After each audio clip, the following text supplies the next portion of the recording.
in California. Yeah, right. I mean, when you think about the things that we're surrounded by, right, we're not so far. No, we're not. Right? And I mean, I've always said about Houston anyway, that the weather is biblical here for sure. So, no, I mean, that's like, I remember watching the rainfall during Harvey, and it was actually the week of Parshat Noah. Oh, yeah. And thinking, like, come on, you got to be kidding me. So, no, of course, these things still happen. What's really interesting, though, and we were talking about this before we started, is that the theology of this particular prayer, you would think, doesn't so much go with a modern sensibility, because what it implies basically is you don't know who's going to make it, who's going to cut it, who's going to make the cut this year. Right. And if you're worried about it, then prayer, tzedakah, tshuva, repentance, temper the severe decree. So get busy, right? Get doing stuff. Right. On the surface, if you weren't to do a deep dive, you would say, okay, I'm afraid of dying, but if I do these things, then maybe I won't. Mm-hmm. But we know that's not true. We know that we can't control the outcomes of our lives that way. And so what's really interesting is that this prayer has still survived in as modern a context as you can get. Like, I just don't think you can find a machzor without this prayer, right? Whether it's Reconstructionist or, modern, Orthodox, whatever. So the question is, like, why then? And to me, I think it's because it kind of reaches in and it moves us on an emotional level, right? Absolutely. But one of the key things that I think is important, at least for the Reform movement, is that it wasn't in the Union Prayer Book. Right, that's right. High Holy Day Machzor. So, by the way, Machzor, make sure that we'll get the terminology correct. Machzor is the Hebrew word for the prayer book for the High Holy Days. So the root of that word is chazar, meaning to return. It's a different way of talking about return, but nonetheless, it's a return, it's a repeat. So we use the same liturgy over and over. But the Reform movement, in the mid-19th century, I mean, we broke majorly with tradition. But eventually, and I think it was the first Gates of Prayer that returned Unatan Tokef back to the prayer book, because I think people thought, there's something missing. Yeah. It just, certainly it ratchets it up, right? Sort of makes it very clear that we're aware of our mortality, and in a way that makes prayer more poignant and more pressing and just more true, right? When you're aware. I mean, it's not like a casual sort of prayer. It's certainly not meant to be. It's not meant to be. Right. So, it has several sections to it, right? And each one has a different way that I think speaks to the holiday, right? That tells us that we're in a different place. We're not doing daily tefillah. It's not Shabbat. It's like time to reconsider everything. Yeah. The thing that I think we were talking about before as well is so at the end of the prayer, and we're going to actually read it in a moment, but at the end of the prayer, it says this part about uteshuva, utefila, utzedakah. So repentance, prayer, and charity. Ma'avirin et roa hagzera, which translates as altars, or some say tempers, or the judgment, or the severity of the judgment, or the judgment of the severe decree. So the severe decree, in my understanding of it, is death, right? I mean, like, this is what we got to pay the piper at some point. Well, in the beginning of the prayer reminds us that God's counting souls, that, we're just, so that's the context of which this is. Like, this is like reminder, like, we do have a termination date. We don't know when it is. God willing, it's very, very far away. Right. But if you look at it as Laura was saying, that, it might suggest that, right, if you run out and all of a sudden, like, say you're sorry, or give a lot of money to tzedakah, or pray really hard, that you can save yourself. But the prayer is built in is that you can't. Yeah. Right. You can't save yourself. What you can do, though, and this is my reading on it, is that you can temper you can raise the value of your life. Right. You can make meaning. Right. Exactly. Meaning making. Exactly. That's what you were talking about. Yeah. This idea of meaning making. But the other piece that I thought was so interesting of what you said, and what you elaborate on it, is how the prayer points us to the notion of not making it worse. Right. So what we were talking about, it's so funny. Here's the analogy I was thinking. Scott was saying, do you have an analogy? Do you have a memory about this prayer? But when we were talking, I remember my mom is a OB nurse. And I remember when I was getting ready to have babies and stuff, I remember she said to me about pain, that there's two components of this kind of pain. One is the physical pain, and the other is the emotional, like the fear. Yeah. And if in labor you can remove the fear, then you can endure the pain. Right. And that has always stuck with me, because I do think that there is an emotional component to these decrees, right? There's self-blame, there's regret, there's anger, there's a lot of those things that maybe we don't have to add to the suffering, right? And that's what's in our control. Yeah, that's what's in our control. Yeah. And then the way that our tradition gives us a way to handle that is, first of all, by reaching beyond ourselves out to others, which is, to me, tzedakah. It's like going beyond your own self and your self-interest. One is prayer and meditative practice, which we know helps. And one is just admitting the stuff you feel bad about and trying to make amends. Yeah. So that you can separate that from what is really out of our control. As we all know, people can live horrible lives and they don't have to suffer. And then there's innocent people who suffer all the time. So clearly they don't necessarily correlate. And yet when we are in pain, we do correlate them. We do. Our regrets come up, our guilt, our fear, whatever, all of that comes up. And it makes the suffering that we can't control even worse. Right. But Brene Brown talks about this distinction between, right, I did something wrong, or I did something bad.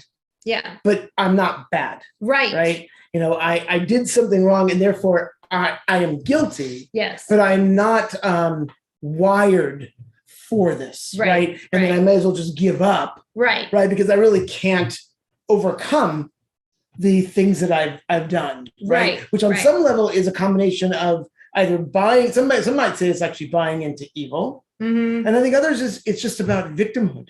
Right. Like, I'm not in control. But I think the whole message of the high holidays is the antidote to that, which is that no, you can't control everything, but there are some things you can control, and it is your obligation to try and do those things.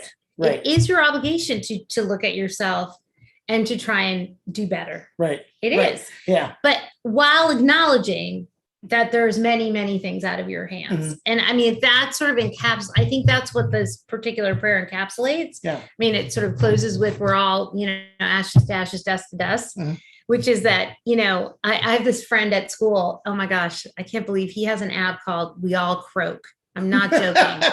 And he tells me, I'm not going to use his name here, even though he's a brilliant teacher, but he tells me that every, a couple hours, this thing dings.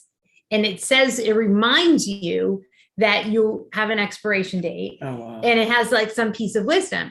And he's telling me that it's actually increased his joy because it's made him focus on the here and now rather than acting like you can just sit around and complain about whatever and just pass the time away, kind of doing what I'm not going to swear, but I want to. You need to focus on the children in front of you or the work at hand and realize that you don't have unlimited time and that maybe there's some joy to be found in that realization.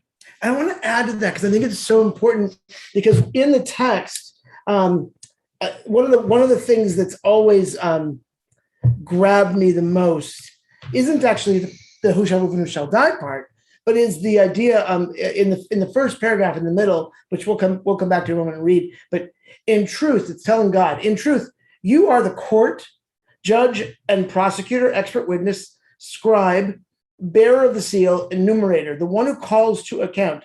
Before you, all things forgotten present themselves as you open the book of recollections, which reads itself aloud. For the seal of every person's hand is in it.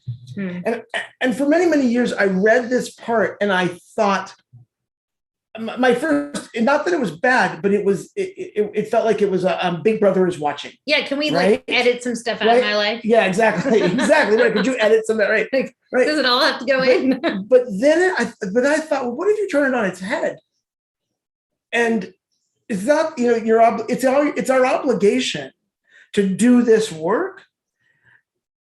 because God cares Mm-hmm. that we do this work. Mm-hmm. And I think that for me is such a powerful thing. It's not just a self-fulfilling sense of how I become the best version of myself, which is a lot of sort of the self-help, books and all that kind of stuff today. Yeah. But it's, why do I do this? Because we believe that God cares. Mm-hmm. Like it is of interest to God. So funny. That means something very different to me. Really? Yeah. Because to me, well, I mean, it doesn't mean the opposite of that to me, but I read that and I connect it with the part that's the still small voice part that it talks about in the beginning. And so we all know that we all live which author said it, like lives of quiet desperation or whatever. I mean, there's just so much in a human life that no one sees. No one seems, you could, think to yourself, it just doesn't matter.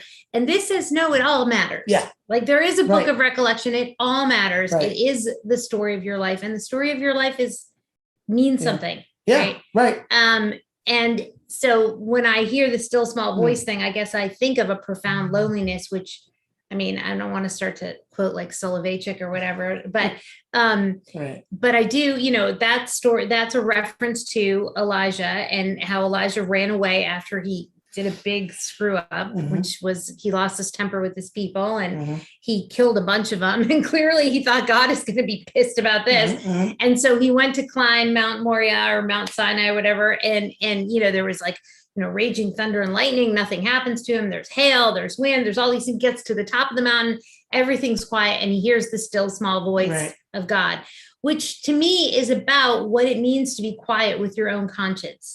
Well, it's also mean you're alone. Right. The text actually says God wasn't in. No. Right? Yes. The thunder. God wasn't in the hail. Right. God wasn't in. And then it was only when he just shut up, right? And he quieted himself down. Exactly. And he focused that he was able to hear the voice that probably was calling all along. Right. Which is what this is what to me, that's what I connect this with. Yeah. Here, let's read this aloud. By the way, I also want to invite you, if you have questions or thoughts that you'd like to share in the chat, please feel free to write them in. The other piece, actually, I forgot to mention is that the texting this course, there's four parts. There's 4 ways to engage with this course. So there's Sunday nights, there's tonight, and then there's 3 Sundays in a row. After we're done here, Laura and I are going to put together a 10-minute compilation sort of review of what we discussed, which we're going to send out tomorrow via email. Tonight and tomorrow morning, we're going to invite you to answer some questions, which you actually found at the bottom of this text, if you want.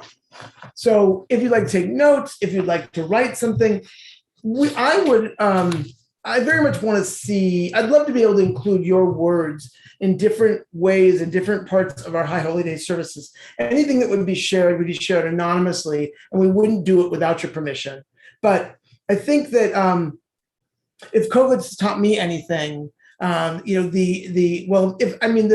the Zoom technology and if has really taught me anything, it's your voice, your participation is so much a part of our liturgical experience. And so I want to invite that in, and I'll repeat that. But so there's Sunday night, there's the video review, there's the invitation to write, and then through the weeks, I'm going to be posting probably 3 times a week on Instagram. So if you haven't ever gotten on Instagram before, or you don't know how to get on Instagram, ask your child or ask your grandchild. Holly,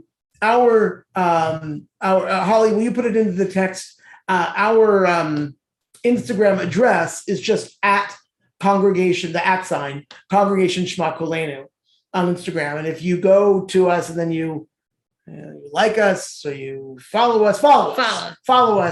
I see I'm an expert too. If you follow us, then you'll get, as we post things, you'll get them showing up on your phone.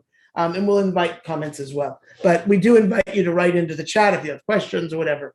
But we're going to read paragraph by paragraph these words, just because I want to read them aloud and have all of us give us opportunity to hear them and to reflect upon them. So it begins. Let us declare the holy power of this day. It is awe-filled, mighty. Your sovereignty is raised up even higher today. For now you, God, take your place with truth.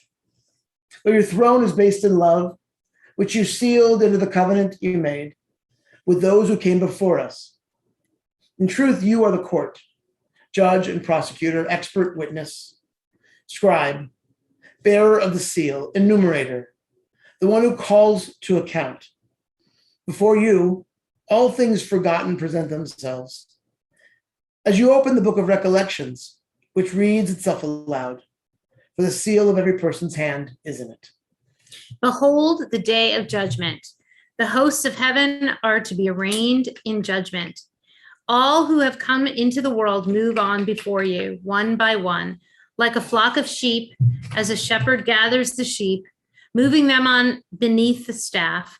So you move and enumerate, call to account and visit every living soul, appointing the measure of every creature's life, inscribing the decree of their judgment. On Rosh Hashanah it is inscribed, and on the Fast of Atonement it is sealed. An ephemeral cloud, a passing, wait, am I? Yeah, you gotta turn it over then. Oops. Yeah, that's what I thought. How many shall move on, and how many be created? Who shall live, and who shall die? Who at the conclusion of their life, and who not at the conclusion? Who by fire, and who by water? Who by sword, and who by the wild beast? Who by famine, and who by drought? Who by earthquake, and who by epidemic? Who by strangling, and who by stoning? Who shall have rest, and who can never be still? Who shall be serene, and who torn apart? Who shall be at ease, and who afflicted? Who shall be impoverished, and who enriched? Who shall be brought low, and who raised high? But tshuva, prayer, and charitable acts will move us past the pain of the decree. For your name is your praise. Adonai, the source of compassion, hard to anger and easy to appease. For you do not desire the death of mortal beings, but that we do teshuvah, turn from our path, that we may live. Indeed, until the day of our death, you wait for us. And if we do teshuvah, how quickly you welcome us home. In truth, you are our creator. You know our yetzer, our temptations, for we are flesh and blood. Our origin, we mortals, is the dust, and our end is the dust. At the cost of our lives, we carry in our daily bread. We are like a broken shard, a withered reed, a fading flower, a shadow moving on, an ephemeral cloud, a passing breeze, dust flying up, a dream that flies away. But the clay remains. The stalk remains. The flower flutters still in the breeze, and the dream is not forgotten. For you are our majesty, the God of life who lives forever. What is the author of Bunatana Yeah, Tuketh? Oh, yeah, these are the right. These are the questions. These are the questions. Right. So before we go on to more comments from us, I wanted to. I think everyone can unmute themselves if you would like. Would anyone like to just share thoughts or questions, things that have arisen for you as we've been talking about this for the past half hour or so?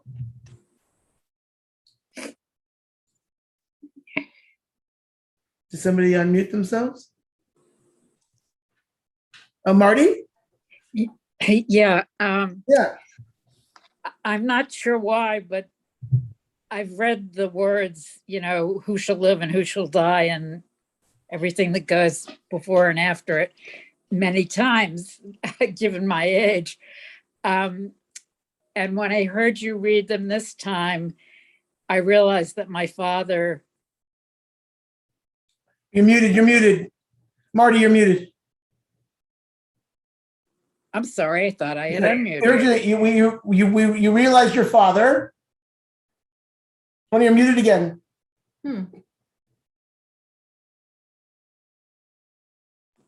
I unmuted me and then it said the host muted me again. Whatever. Oh, huh. Okay. At any rate, what I started to say was I've heard these words, who shall live and who shall die, many, many times over the years. This is the first time that I thought about the fact that my dad actually died on Yom Kippur one year. So it was like, wow, why didn't you think of that before? I mean, I knew it, obviously, but it came to me in a different way, kind of like a light flash. Yeah, wow. Thank you. Anyone else? Anything? Yeah, Colin. Forgive me, I'm still trying to fit where the Walden reference comes into play here. Most men live lives of quiet desperation. Oh, If you could, it's thorough. If you could talk about that a little bit more. Yeah.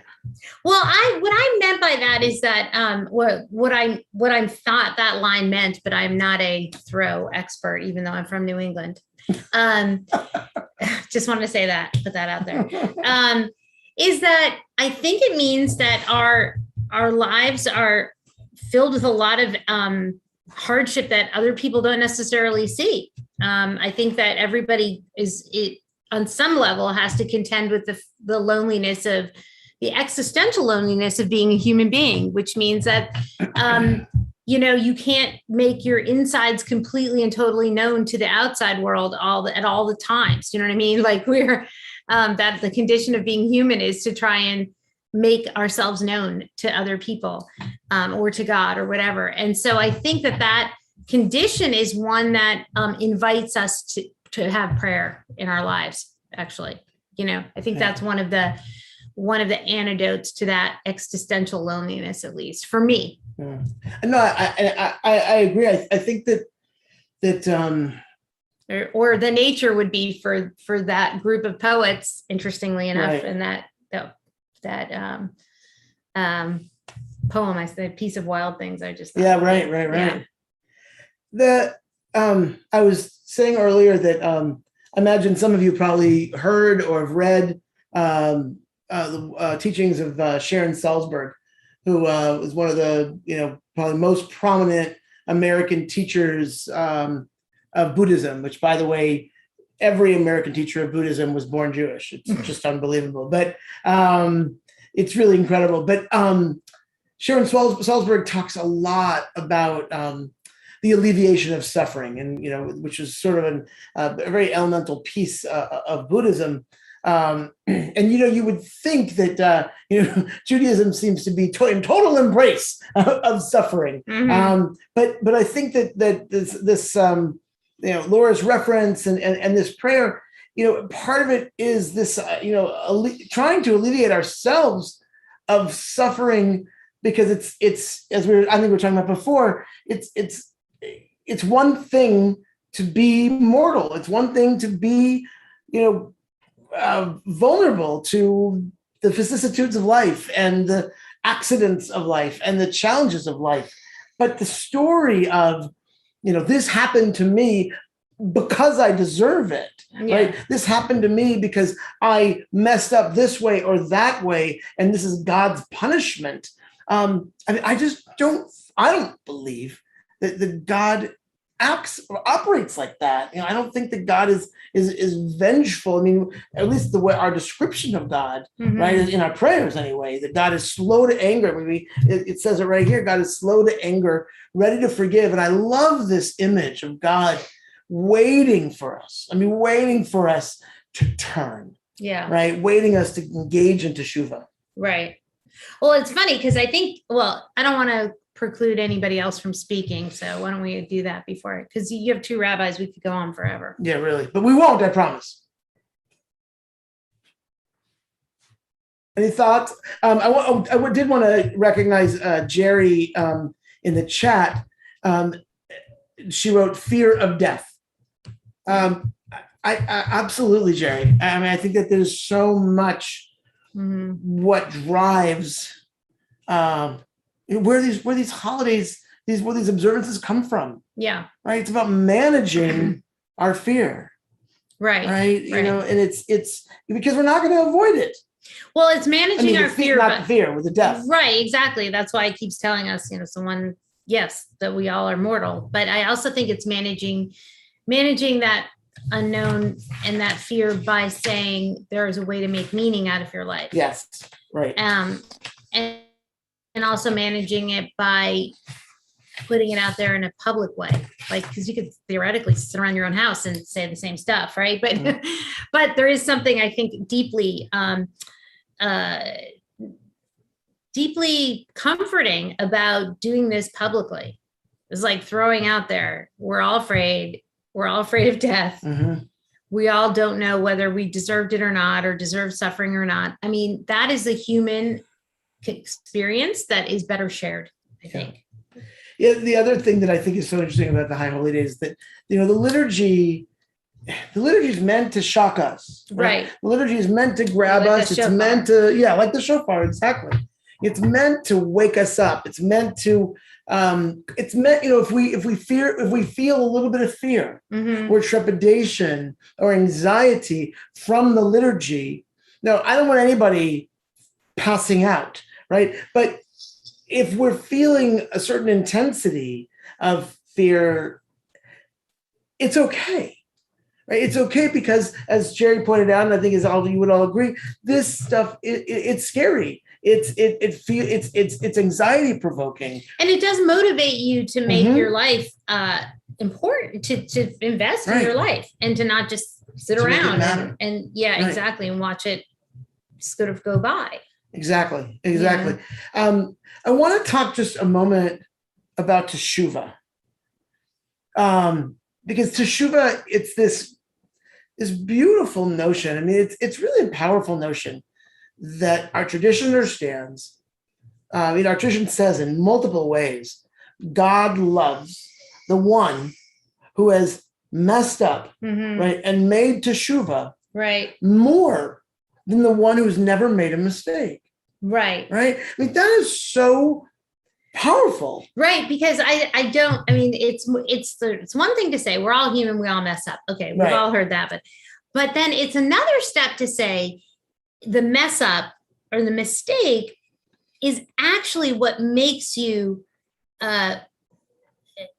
closer to who you're intended to be. Right. Like in fact, I always think, you know, you look at the paragons of faith like Abraham or whatever, and how flawed they were, right?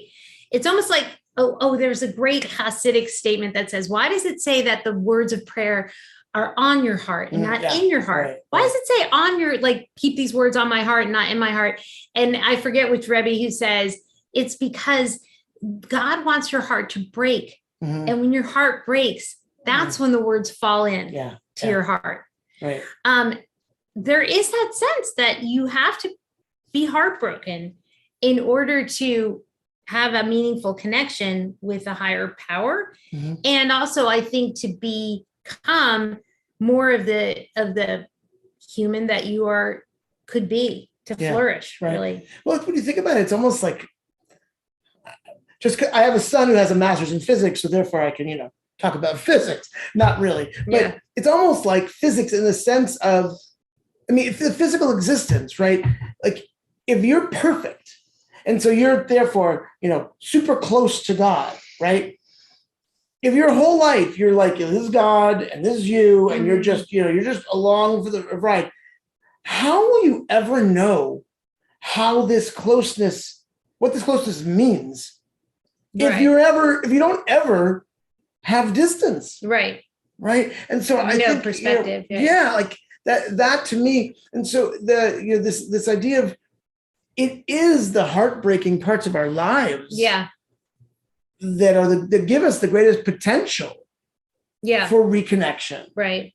I'm not wishing that people screw up, and I'm certainly not wishing that people get in fights, but the reality is people will screw up and people will get in fights. Right. And every religion talks about the meaning of suffering, right? Like Buddhists talk about it as being like the thing that teaches you how to live, because suffering is related to attachment. And so we have to deal with attachment, right?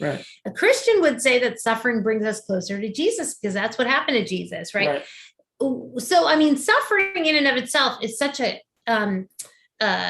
it is a defining human experience that that I think if you think about God or religion, you think, well, it must be there for a purpose. Mm-hmm. Yeah, and so I wonder, is that the message in Judaism, or is the message that suffering isn't necessary? Mm-hmm. We don't have to suffer. Like the suffering is that added element, right? It's that fear. I guess so. I do think that it's part of the path of turning of the tshuva, right? Like tshuva is a verb. Right. And there's a process, right? You don't go from one thing to another. You don't go from one state to a state of insight. And I think that the mechanism for getting from here to there does come with some pain. Now, it doesn't, I don't know what kind of pain, the pain of loss, right, or the pain of the unknown, or what it is, but adding to it the shame, right, is certainly something I don't think that we need to take on. I think I'm drawing a distinction between pain and suffering.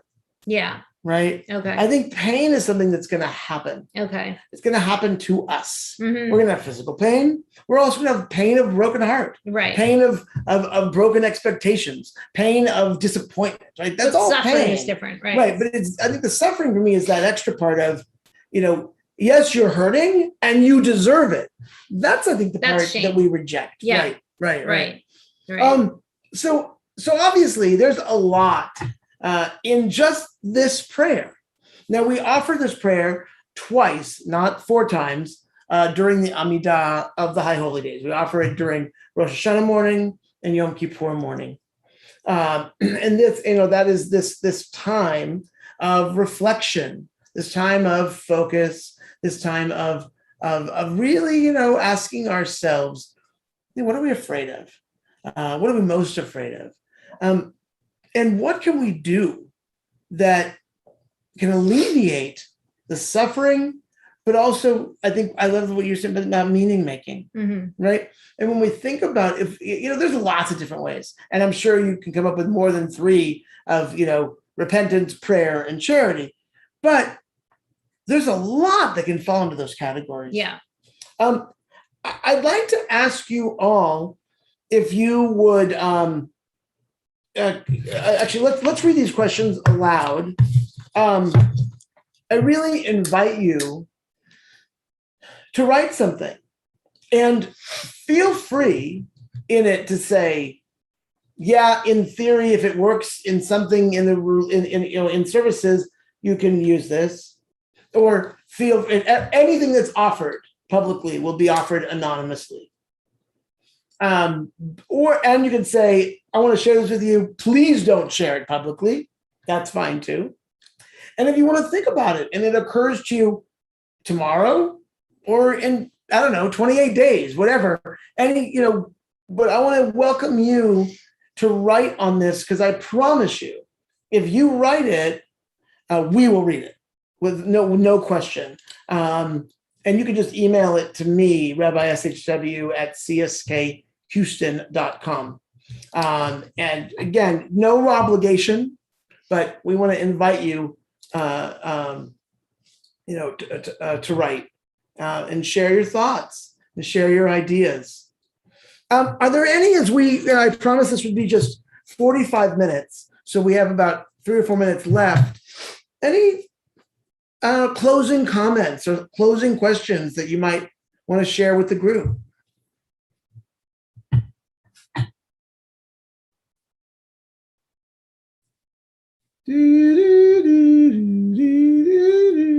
No? Okay. Anybody? Yes, Sandy.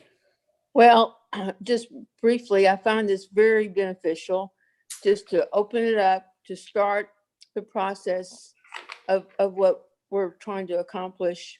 And it gives me a lot to think about, and it motivates me. And I feel it's better than just going to services and starting the process. I'm getting a head start.